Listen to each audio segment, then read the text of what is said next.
I was not born to be forgotten. A king once wrote that longing tormented him, and he tore a kingdom apart to make me his queen. For 6 years I held him at arm's length. For 1,000 days I wore his crown. Then he sent for a French sword.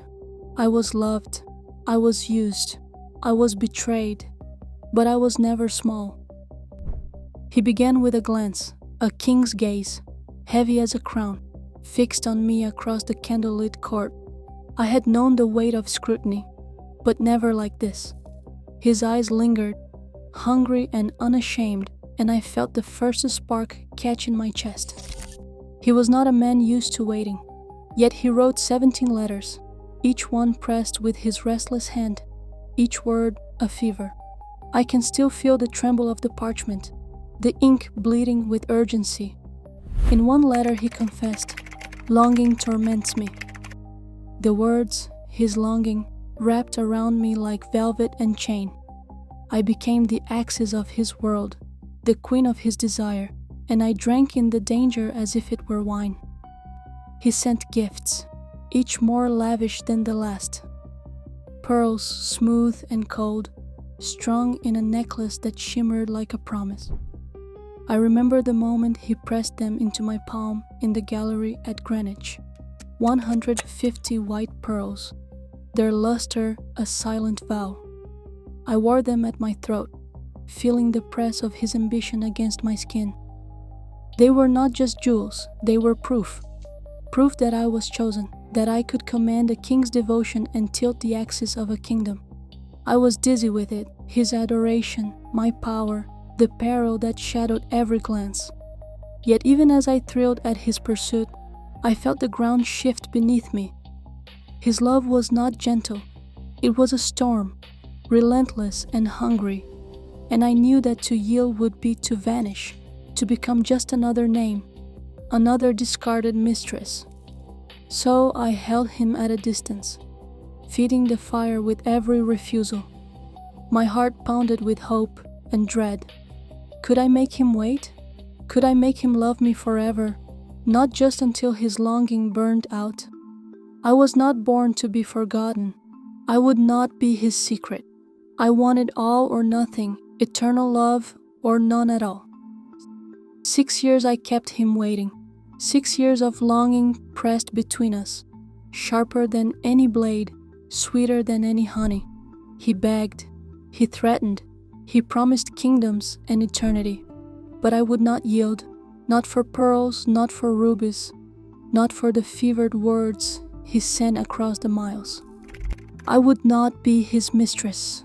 No, I told him again and again, in letters I sealed with my trembling hand. I wanted all or nothing holy vows, a crown, a love that would not vanish at dawn. I would not be discarded, not even for a king. Every refusal fanned the flames higher. His desire grew wild, reckless. The court whispered, the world watched, and still I held my ground. I saw the pain in his eyes, the rage when I slipped from his grasp, but I would not be broken. I told myself I was strong, that my pride was my shield. But at night, alone, I wondered if I was building a palace or a prison. Could I ever trust his love if I surrendered, or would I wake to find myself forgotten? My name brushed from his lips, like so many before me. My defiance became a weapon, and soon it was no longer just Henry and me. The king's great matter, his hunger for me, for a son, split the world in two. Cardinal Wolsey, once so powerful, fell in disgrace in 1529. His ambition was crushed beneath our impossible love.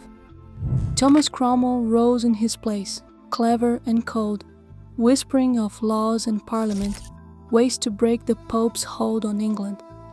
I watched men gamble their souls on our union, watched the church torn apart, watched old friends become enemies, all because I would not say yes unless it was forever. In 1534, the Act of Supremacy thundered through Parliament. Henry, now head of his own church, free from Rome, free to make me queen. The cost was written in blood and fear. I had wanted eternal love, but the price was a kingdom remade, a nation's faith shattered, the old world swept away. I had won him, but at what cost? Sometimes, in the hush before dawn, I wondered if I had lost myself. We knelt together in the hush of St. Peter's, Dover, hands clasped, the world locked out. The secret vow was spoken in trembling voices on a cold January morning, the 25th of the year 1533. No trumpets, no crowds, only his eyes burning into mine, promising forever.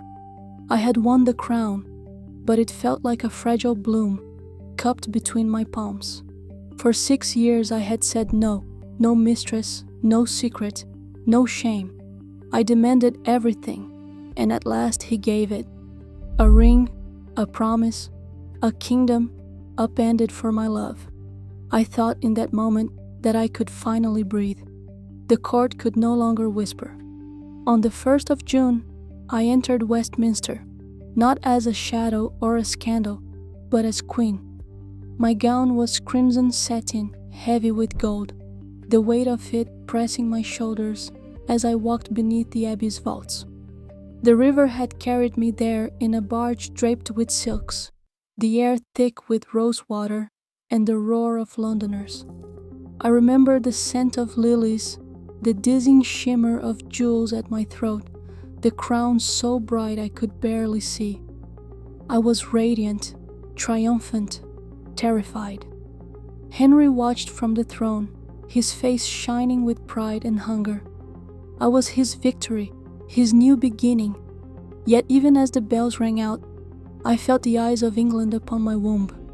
Summer passed in a fever of hope and dread.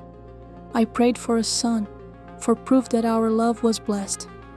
When pain gripped me in September, I clung to the bedpost at Greenwich, sweat pooling at my temples, Henry's voice echoing down the corridor. At last, a cry. A daughter, Elizabeth. I pressed her to my breast, marveled at her red curls, her fierce searching gaze. She was perfect, a miracle, but not the answer he craved. The midwives bowed, the court murmured, and I saw it in his eyes, disappointment, so quick and sharp it stole my breath. I whispered, "She is your heir, your hope," but the words hung in the air, unanswered. In those first days, I loved her with a wild, desperate joy, but already the shadow of no sun crept between us.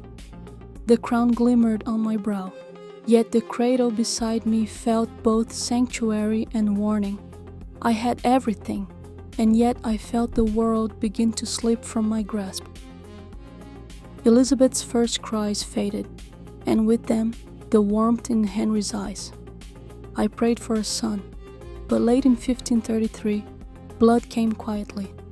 Alone behind closed doors, I mourned what might have been. Henry's anger never came.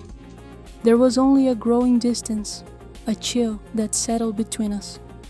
Each month, I waited for hope, but the shadows only deepened. At court, whispers sharpened, and Jane Seymour began to appear at the edge of every gathering. Pale, silent, hands folded, eyes lowered. She was everything I was not, gentle, unassuming, untouched by scandal. Henry's laughter grew softer at her side.